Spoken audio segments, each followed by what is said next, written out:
কিসে আরে হইছে তো এখন ওইলই না মাত্র শুরু করলাম এমনি ভাগ হয়েছে আরে এত তাড়াহুড়া লাগছে কেন তো কিছুই ও নেই নো আমি তো মনে নাই কই যাবো আমি বলতাম তো ঠিক আছে তুমি খুলো আমি কেউ নাই তো তখন করছি কেউ আসি না তুমি পাগল যদি আমার তো এখন খেয়াল আছে আরে দরজা দিতে তুমি দরজা লাগিয়ে দিয়েছি মাত্র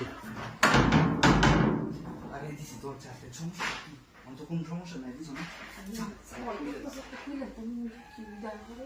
এখন একসাথে কইলা উঠো একসাথে কিছু হয়েছে না উঠো ঠিক সালা একটু হয়ে যাক একসাথে আমার তো ভালো লাগতেছে না কি ভাই কি না দেখছো না ভয় পাই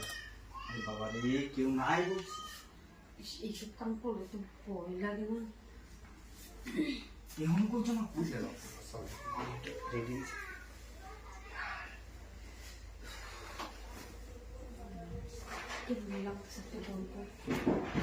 কত জুড়ে এই বই বই রেখে আরে বই কি রে তুই বই কি বুঝছো হয়েছে তাড়াতাড়ি করে দেন হ্যাঁ কাজ শেষ আর তারপর যেতে বলবো কারণ বই রাখলে ঝামেলা দেখলি মনে হচ্ছে কি